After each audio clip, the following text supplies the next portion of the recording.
Good afternoon, ladies and gentlemen, and welcome to the Edinburgh International Book Festival and to Story Shop in the Spiegel tent. My name is Eleanor and I work with the City of Literature Trust. Edinburgh was designated a City of Literature by UNESCO in 2004, and as the world's first city to receive this designation, the development agency, the Trust, was formed, and as part of our work, we take great pride in finding and discovering and nurturing new and emerging talent in Edinburgh. It's a very inspiring city, and the programme has now been running for 10 years. Please join me in welcoming today's writer. Viccy Adams is a former Leatherhume Trust writer in residence at the University of Edinburgh School of Informatics. Her creative non-fiction collection, There and Now, A Writer's Perspective on Everyday Life in Southeast China, was published by Cargo in 2015. Today, Viccy will read her story, Default Settings.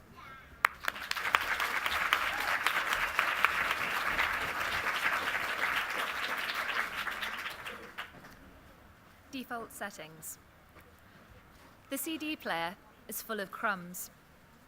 What happened here, I ask, but Sue doesn't reply, so I look up at the ceiling for a moment to gather myself, then switch on the radio. Oh no, says Sue. I don't like that one.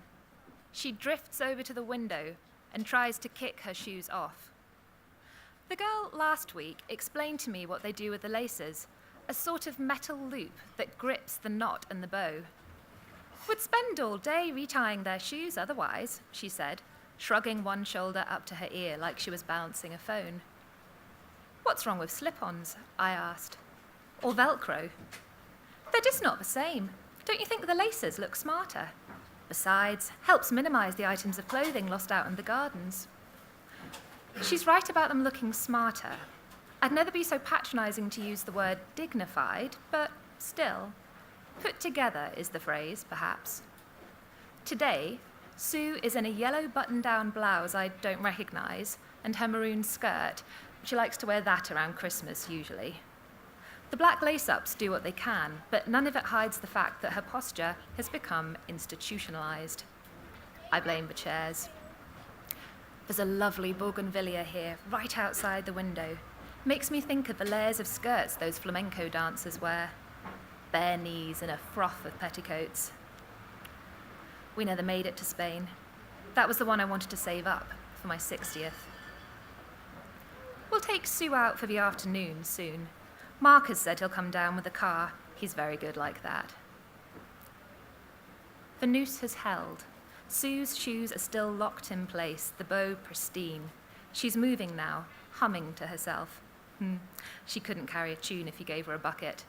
My wife was the one with a voice. There are default settings in our bodies, places we return to through an innate sense, through muscle memory, lived experience. Like salsa, a 1, 2, 3, a 1, 2, 3. What did the teacher on the cruise call it? A basic, the basic step.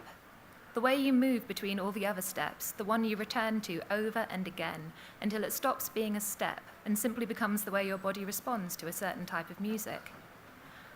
I think it helps the brain if you danced as a child. I've looked on the internet and there doesn't seem to be anything that contradicts my theories, but what does the medical world really know about dancing?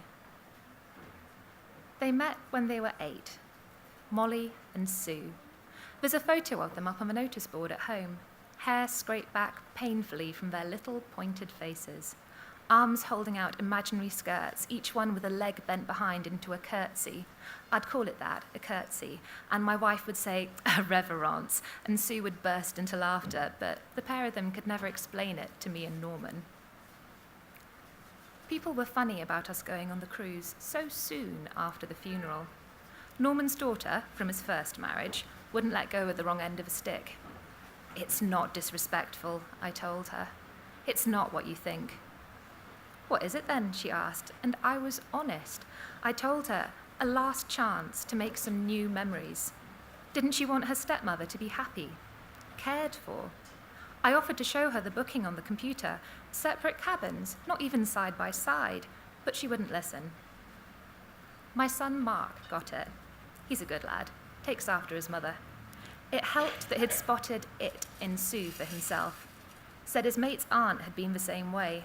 Told me if we waited until everyone else came round to the idea, then it would probably be too late. I thought about hiring someone. A blonde. They'd just need to be about the right height. I walk down the high street sometimes and look into the women's faces, and I find segments of them that fit. An eyebrow raised by a woman with a pug waiting outside Marks and Spencer's. The way the girl at the post office counter flicks back her hair and leaves her hand up for a moment to stretch her neck. 10 years since she passed away, I still see Molly everywhere. Still see her at all stages of life, good and bad. That's the thing about cancer.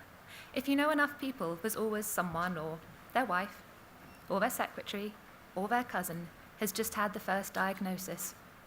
Is back on chemo, off for a checkup, waiting for results. You can't get away from it in everyday conversation.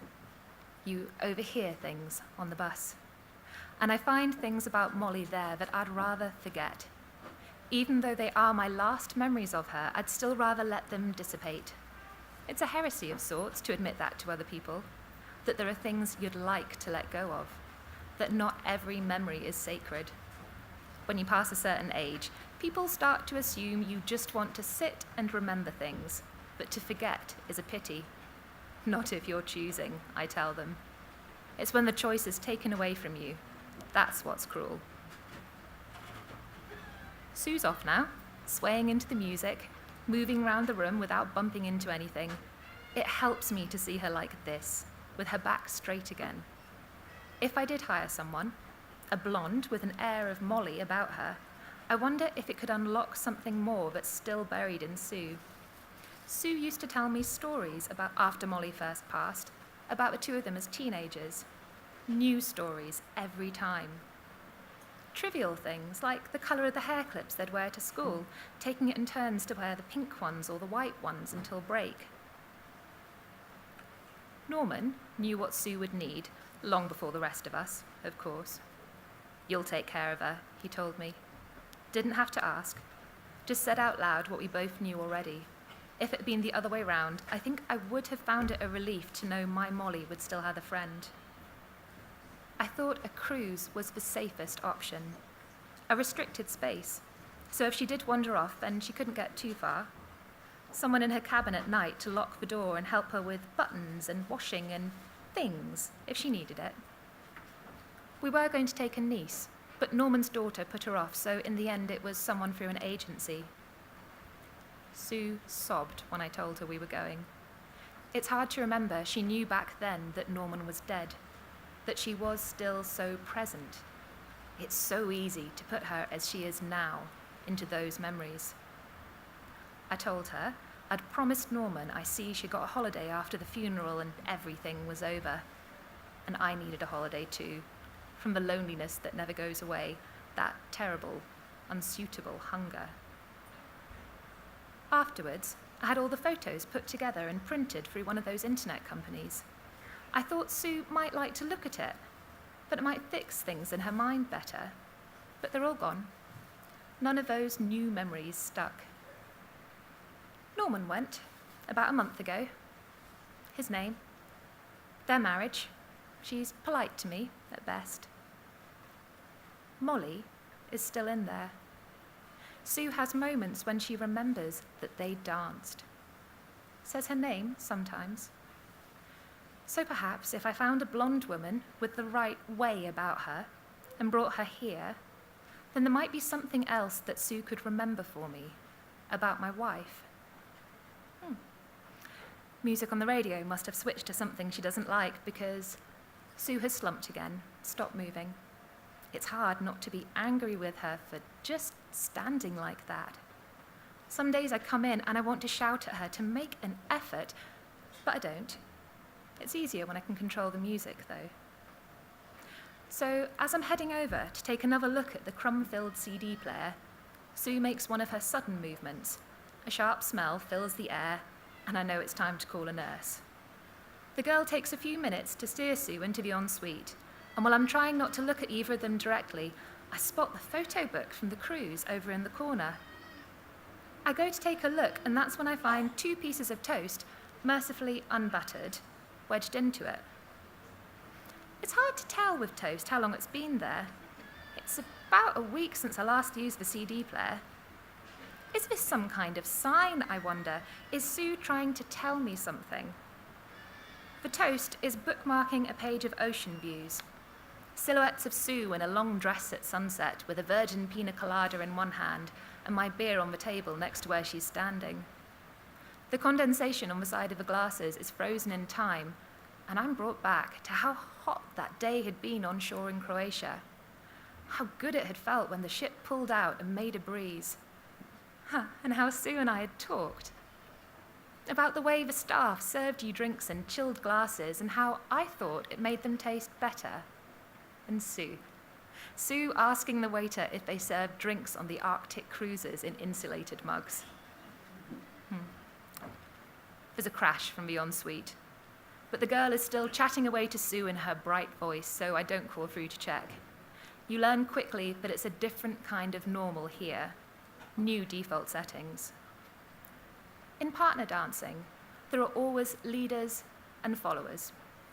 It's the leader who has to push at things, create an atmosphere where the follower can respond, fitting the moves to the music, to the moment, working with what you've got, not what you wish you had. So I shake the toast out into the bin, and it cleans the air, makes it smell, for a moment, like a home that someone lives in, the sort of place that has furniture that can't be wiped clean.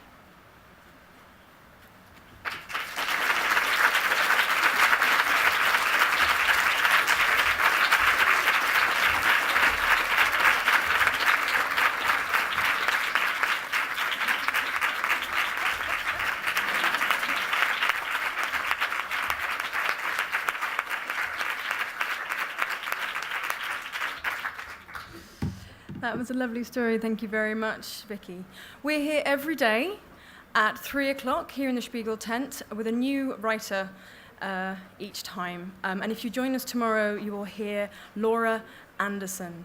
So thank you very much, and hopefully we'll see you again tomorrow.